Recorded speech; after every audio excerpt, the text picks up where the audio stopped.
Imagine करें road पे दो गाड़ियां जा रही हैं, अचानक से उनका आपस में एक्सीडेंट हो जाता है। दोनों गाड़ियां रोड पे रुकती हैं और दोनों के ड्राइवर्स निकल आते हैं। आगे वाली गाड़ी का ड्राइवर निकल के कहता है, तुमने मेरी गाड़ी पीछे से मारी कैसे? और पीछे वाला कहता है कि तुमने रोड के बीच में ब्रेक कैसे लगाई? अभी बहस और मुबाहिसा चल ही रहा होता है कि आगे की गाड़ी वाला ड्राइवर अपनी गाड़ी में जाके अपनी गन निकाल लेता है। ये देख के पीछे वाला ड्राइवर भी अपनी गाड़ी में जाता है गन निकालने के लिए। मामला टेंस है और हम ये सब देख रहे हैं अपनी साइकिल पे। नहीं समझे? एग्जैक्टली ये हो रहा है पूरी दुनिया के अंदर। दो मुल्क आपस में लड़ पड़े और हम साइकिल पे बैठ के देख रहे हैं। बट ये समझने से पहले कि पाकिस्तान में होगा क्या, क्या हो सकता है, दुनिया में क्या हो सकता है, आपको थोड़ा सा कॉन्टेक्स्ट समझना जरूरी है। So let me explain the entire concept in my way. America सोचता है कि मेरी कंपनीज इसलिए एक्सपोर्ट नहीं कर पा रही हैं क्योंकि जिसको हम एक्सपोर्ट करते हैं उन्होंने हमारे ऊपर बहुत टैरिफ्स लगाए हैं। लेकिन जब ये मुल्क हमें एक्सपोर्ट करते हैं तो हमने तो कोई खास टैरिफ नहीं लगाए। यानी कि अमेरिका कहता है जब आप हमें माल बेचो तो कोई ड्यूटी चार्ज ना हो, लेकिन जब हम आपको माल बेचें तो आप इतनी ड्यूटीज लगा दो कि अमेरिकन प्रोडक्ट आपके मुल्क में पहुंच ही ना सके। और अमेरिका को ऐसा लगता है कि इसी वजह से हमारा ट्रेड डेफिसिट बढ़ता जा रहा है। ट्रेड डेफिसिट मतलब इंपोर्ट माइनस एक्सपोर्ट। अगर ये नंबर नेगेटिव है यानी इंपोर्ट ज्यादा है तो मतलब ट्रेड डेफिसिट है। अगर ये नंबर पॉजिटिव है जैसे चाइना का है तो इसका मतलब ट्रेड सरप्लस है। बट अमेरिका कहता है कि इसी वजह से मुझे हर साल उधार लेना पड़ता है। आपको पता है दुनिया से अमेरिका ने आज तक कितना उधार ले लिया है? 36,000 अरब डॉलर, 36 ट्रिलियन डॉलर। और अमेरिका कहता है अब इसको चेंज करने का टाइम है। अब अगर आप मुझ पे ड्यूटीज लगाएंगे तो मैं भी आप पे ड्यूटीज लगा। वैसे हमारी गाड़ी वाली एनालॉजी में ये आगे वाली गाड़ी है। वो कहती है तुमने मुझे मारा कैसे? बट बाकी मुल्कों का आर्ग्यूमेंट भी अच्छा है। वो कहते हैं भाई अगर आप यही चीजें जो हम आपको लो वैल्यू एडेड चीजें भेज रहे हैं वो अगर आप अमेरिका में बनाना शुरू कर देंगे तो 4 से 5 गुना हो जाएगी उनकी प्राइस, क्योंकि आपका लेबर कॉस्ट हमसे 4 से 5 गुना ज्यादा है। तो हम तो अमेरिकन का फेवर कर रहे हैं। अमेरिका को प्रॉब्लम क्या है? ये पीछे वाली गाड़ी जो कहती है तुमने ब्रेक क्यों लगाया, चलने देते गाड़ी। और अमेरिका ने कहा भाई ये बैक एंड फोर्थ बहुत हो गया, ये पकड़ो ड्यूटीज। जितनी ड्यूटीज तुमने हम पे लगाई हैं हम तुम्हें डिस्काउंट दे रहे हैं, उससे आधी ड्यूटीज हम तुम पे लगा। अब कुछ मुल्कों ने रिटेलिएट किया, जैसे शुरू में कनाडा ने, मैक्सिको ने एंड लेटली चाइना ने रिएक्ट किया। बाकी हम जैसे मुल्क जो कि साइकिल पे ये सब देख रहे थे पहुंच गए उनके पास नेगोशिएट करने के लिए। और कल रात की न्यूज है कि ट्रंप ने इन टैरिफ्स को 90 दिनों के लिए डिले कर दिया है। वो कह रहा है देखा आ गए ना लोग मेरे पास। पता नहीं क्यों मुझे ऐसा लग रहा है कि ट्रंप साहब पाकिस्तानी पॉलिटिशियंस की तरह रिएक्ट कर रहे हैं। तुमने ये किया तो मैं ये करूंगा। एनीवेज नो मैटर आज कितनी मार्केट प्लस है बट दुनिया में अनसर्टेनिटी बहुत बढ़ गई है। इस तरह से सोचें किसी बिजनेस ने अगर एक्सपैंड करना है तो वो 100 बार सोचेगा कि यार मेरा कंपटीशन चाइना है या नहीं है। चाइना के बिजनेसमैन ने किसी और मुल्क में प्लांट लगाना है तो वो ये सोचेंगे कि यार कहीं इस मुल्क में भी तो टैरिफ नहीं आ जाएगा तो मेरा बिजनेस ही ऑफ हो जाएगा। अमेरिकन बिजनेसेस ये सोचेंगे कि भाई हमें इंपोर्ट करना है या खुद बनाना है। एंड मार्केट्स को अनसर्टेनिटीज नहीं पसंद। यूएस मार्केट्स आर डाउन, दुनिया की मार्केट्स आर डाउन, ऑल्दो कल बढ़ गई हैं, बट 90 दिन का मतलब ये तलवार हमारे सर पे लटकी हुई है। कभी भी कोई न्यूज आएगी, किसी मुल्क से रिलेटेड आएगी, ओवरऑल इकोनॉमिक सिचुएशन से रिलेटेड आएगी, बट आएगी। और अगला 6-8 महीने इन न्यूज को देखते देखते निकल जाए। बट एक बड़ा मसला है, अगर ये टैरिफ लगते हैं तो यूएस के अंदर रिसेशन और इन्फ्लेशन दोनों आने का खतरा है। और रिसेशन अगर यूएस में आ गया इसका क्या मतलब है? इकोनॉमिक ग्रोथ खत्म। और वो कमोडिटीज जो कि इकोनॉमिक ग्रोथ को रिप्रेजेंट करती हैं जैसे तेल, स्टील, कोयला, ये सारी कमोडिटीज नीचे आना शुरू हो सकती हैं। ऑल्दो आना भी शुरू हो गई हैं। लोगों की नौकरियां खत्म हो जाती हैं, लोग कम स्पेंडिंग करते हैं और पूरी इकोनॉमिक साइकिल डिसरप्ट हो जाती है। और क्योंकि स्टॉक मार्केट रिसेशन को प्रिडिक्ट कर रही है इसलिए स्टॉक मार्केट ने भी नीचे आना शुरू कर दिया है। वो कह रहे हैं भाई अभी तो नफे कंपनीज के हैं लेकिन इसका इंपैक्ट तो आते आते 6-8 महीने लग सकते हैं, तो 6-8 महीने के बाद नफे कम हो जाएंगे। सो आज ही माल बेच दो। एसेंशियली वो कह रहे हैं अभी तो इंपैक्ट आना बाकी है, अभी तो हम सिर्फ न्यूज पे काम कर रहे हैं। एक्चुअल इंपैक्ट आएगा 6-8 महीने बाद या प्रोबेबली नेक्स्ट ईयर। बट कुछ एक्सपर्ट्स कह रहे हैं कि ये गेम ट्रेड का है ही नहीं, ये गेम है डेट का। मतलब अमेरिका को ये फर्क नहीं पड़ता कि उसका कितना ट्रेड डेफिसिट है, उसको ये फर्क पड़ता है कि जो उसके बॉन्ड्स 2026 में मैच्योर हो रहे हैं उसका इंटरेस्ट रेट क्या होता है। और वो इसलिए भी कह रहे हैं कि यार अमेरिका के लिए फीजेबल नहीं है कि वो मुल्क टी शर्ट भी बनाए और एआई मॉडल्स भी बनाए। सो प्रॉब्लम डेट का है। देखें जब भी कोई मुल्क एक्सपोर्ट कम करता है और इंपोर्ट ज्यादा करता है तो उसको इंपोर्टर्स को पैसे देने पड़ते हैं। और वो इंपोर्टर्स को पैसे कैसे देते हैं? उधार लेके। उधार कैसे लेते हैं? बॉन्ड्स बेच के। हर कंट्री अपने बॉन्ड्स बेचती है, जिस तरह पाकिस्तान बेचता है, इंडिया बेचता है, अमेरिका भी अपने बॉन्ड्स बेचता है। बॉन्ड्स क्या होते हैं? एक प्रॉमिस कि आज आप मुझे पैसे दे दो, साल बाद, 3 साल बाद, 5 साल बाद मैं आपको ये सारे पैसे वापस कर दूंगा और तब तक मैं आपको इंटरेस्ट देता रहूं। इंटरेस्ट कितना दोगे भाई? जो प्रिवेलिंग इंटरेस्ट रेट होगा। Prevailing interest rate. Prevailing interest rate कितना है यूएस के अंदर आज? 4.5%। और अमेरिका में तो हमेशा इंटरेस्ट रेट नीचे रहा है। कम से कम लास्ट 20 सालों में तो ना होने के बराबर में इंटरेस्ट रेट रहा है। ये हमारे मुल्कों में होता है 22%, फिर 10%, फिर 8%, फिर 25%। वहां पे स्टेबिलिटी के साथ इंटरेस्ट रेट बढ़ता है। और ये करते करते अमेरिका ने कितना डेट ले लिया है? 36,000 अरब का। बट इस 36,000 अरब में से 10,000 अरब मिच्योर होगा 2026 के अंदर। मुल्क हमारी तरह काम नहीं करते हैं कि एक्स्ट्रा कमाएं और फिर पैसे दे दें और उधार खत्म कर दें। मुल्क नया उधार लेते हैं, और नया उधार कितने रेट पे मिलता है? Once again prevailing interest rate पे। आज कितना है? 4.5%। बट जब अमेरिका ने ये उधार लिया था मेजरली कोविड पीरियड के अंदर, तो कितने परसेंट पे उसने उधार लिया था?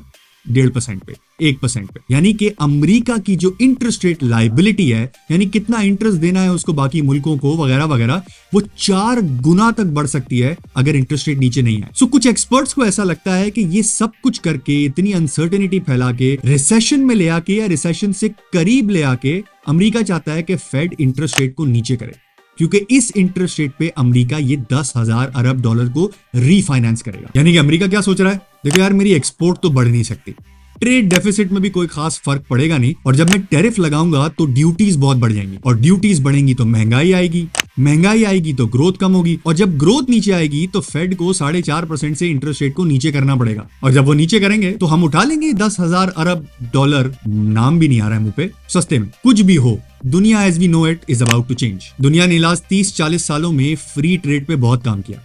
इसका मतलब कि अगर एक मुल्क कोई चीज सस्ती बनाता है तो वो मुझे बेच दे सस्ते में, और मैं इन रिटर्न जो चीज अच्छी बनाता हूं वो आपको बेच दूं। चाइना में लेबर बहुत सस्ता है, वियतनाम में लेबर बहुत सस्ता है, इंडिया पाकिस्तान में लेबर बहुत सस्ता है, तो हम यूएस को सस्ती चीजें बना के देते हैं, और यूएस टेक्नोलॉजी पे काम करता है, हमारे लिए आईफोन्स, एंड्रॉइड, लैपटॉप्स, कैमराज, ये सब बनाता है। High and versus low and.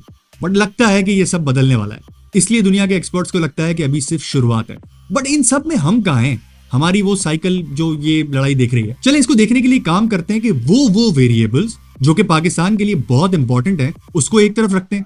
अगर रिसेशन या ट्रेड वॉर लंबी चलती है तो उस पर क्या इंपैक्ट आता है उसको एक तरफ रखते हैं, और फिर डिसाइड कर लेते हैं कि पॉजिटिव है या नेगेटिव है। चलें, अगर दुनिया के कॉन्टेक्स्ट के अंदर पाकिस्तान को देखना हो तो एक चीज क्या सुनने को मिलती है कि भाई पाकिस्तान इंपोर्ट हैवी कंट्री है। इसका मतलब हम तकरीबन चीजें बाहर से इंपोर्ट करते हैं। हमारा मसला है इंपोर्ट्स ज्यादा हैं और एक्सपोर्ट्स कम हैं। पाकिस्तान ने FY24 में कोई 53 अरब डॉलर की इंपोर्ट्स की, और उसमें से सबसे ज्यादा इंपोर्ट किस चीज का किया?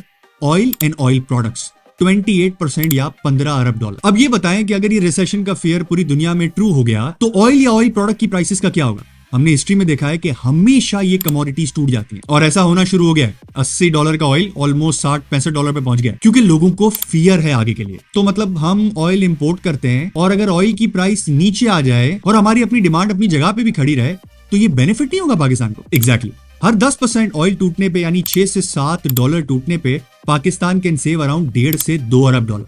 बट रिसेशन में सिर्फ ऑयल नहीं टूटता है, कोल, केमिकल्स, स्टील, ये सारी चीजें हम इंपोर्ट करते हैं, एक्सपोर्ट नहीं करते हैं, इंपोर्ट करते हैं। यानी कि ऐसा हो सकता है कि अगर दुनिया के हालात खराब हों तो पाकिस्तान के लिए एक सिल्वर लाइनिंग हो जाए, और ये इंपैक्ट जो हम देख रहे हैं 1.5 से 2 अरब डॉलर का 10% ऑयल प्राइस नीचे आने पे, ये शायद इससे ज्यादा हो जाए। And this brings me to the next problem that Pakistan has been facing, inflation. हमें डर क्या है कि इन्फ्लेशन बढ़ जाएगा, इन्फ्लेशन बढ़ जाएगा तो इंटरेस्ट रेट को ऊपर जाना पड़ेगा। जैसे ही इंटरेस्ट रेट ऊपर गया तो हमारी पूरी इकोनॉमिक साइकिल जो इतनी मुश्किल से हमने स्टेबलाइज किया है सब खराब हो जाएगी। तो नंबर 1, इन्फ्लेशन तो वैसे ही जमीन बोस हो गया। बट ये सोचें कि अगर ऐसा कुछ होता है पूरी दुनिया के अंदर, और ऑयल प्राइसेस जो कि इतना बड़ा कंपोनेंट है हमारी इन्फ्लेशन के अंदर, वो भी तो नीचे आ जाएगा। अगर वो नीचे आ गया तो एक्चुअली हमारी इन्फ्लेशन की जो एक्सपेक्टेशन है कि आगे जाके बढ़ जाएगी, वो और नीचे आ सकती है। तो ये प्रॉब्लम भी कोई नहीं लगता बड़ा। और तीसरी चीज, रुपी डिप्रिसिएशन। लेकिन अगर मुल्क ठीक से चलता रहा जैसे मुल्क अभी चल रहा है, यानी हम जितना एक्सपोर्ट या रेमिटेंस कर रहे हैं उतना ही इंपोर्ट करें, तो एक्चुअली तो हम डॉलर बचा रहे होंगे। और जब डॉलर बच रहा है, इन्फ्लेशन नीचे है, तो फिर रुपया डिप्रिसिएशन क्यों होना चाहिए? And this is not only true for Pakistan. बहुत सारे मुल्क जो कि इंपोर्ट हैवी होते हैं, जैसे नाइजीरिया और भी बहुत सारी थर्ड वर्ल्ड कंट्रीज, उनके लिए एक्चुअली दुनिया में प्रॉब्लम्स आना टेक्निकली बेनिफिट करता है। मतलब हिस्टोरिकली हमने ऐसा देखा है कि Pakistan has been one of them. 2015 में याद है ऑयल प्राइसेस टूटी थी, बाकी कमोडिटी प्राइसेस टूटी थी, और पाकिस्तानी स्टॉक मार्केट के अंदर या बिजनेस के अंदर क्या हुआ था? छक्का। Once again I am not exactly saying यही कुछ होगा, what I am saying is हो सकता है, हिस्ट्री ऐसा बताती है। अब दूसरा बड़ा प्रॉब्लम, एक्सपोर्ट ही नहीं रहेगा तो हम तो इंपोर्ट हैवी ही रहेंगे ना, वहां से इंपोर्ट का बिल कम हो रहा होगा, यहां से एक्सपोर्ट नीचे आ रहे होंगे, राइट? चले इधर भी सिंपल सोच के देख लेते हैं। पाकिस्तान ने लास्ट ईयर कितना एक्सपोर्ट किया? $28 अरब। उसमें से सबसे ज्यादा पाकिस्तान ने क्या एक्सपोर्ट किया?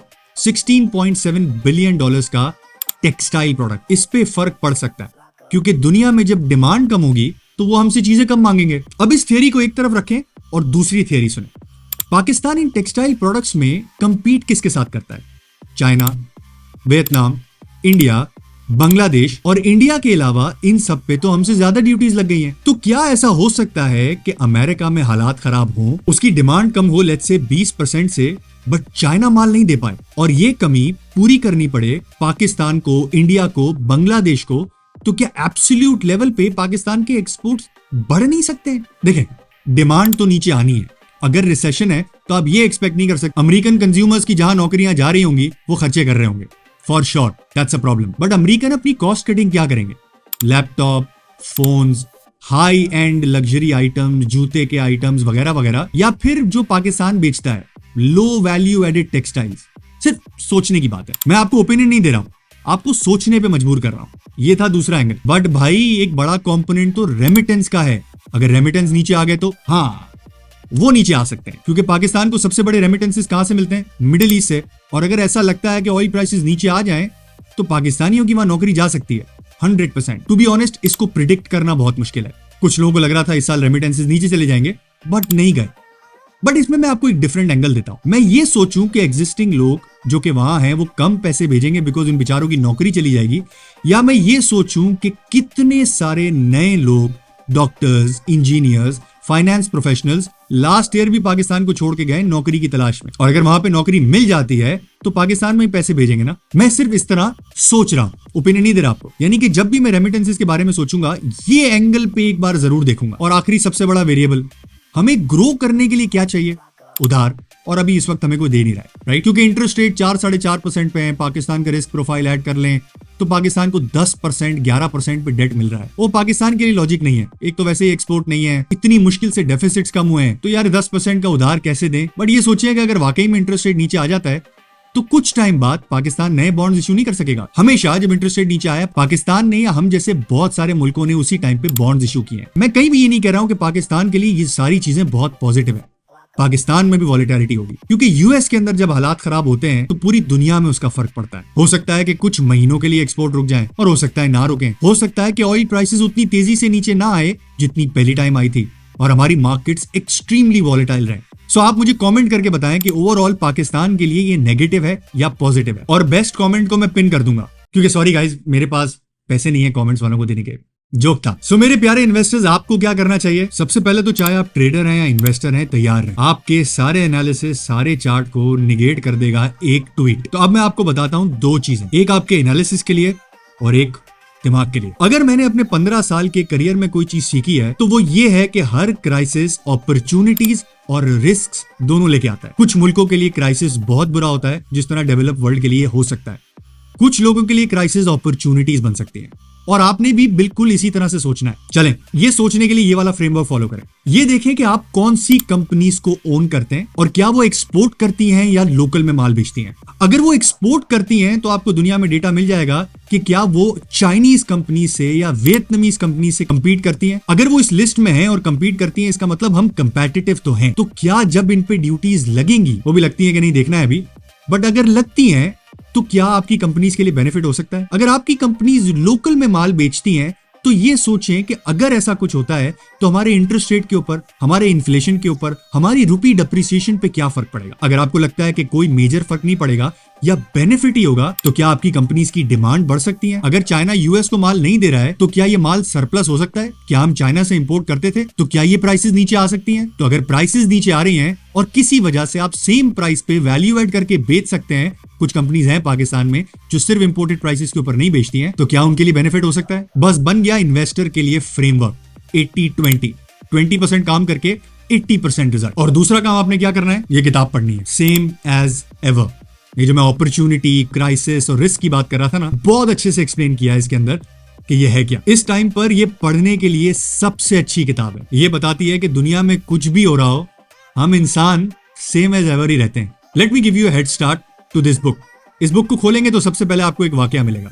वॉरेन बफे और एक फंड मैनेजर 2008 के पीक क्राइसिस के ऊपर ड्राइव कर रहे थे।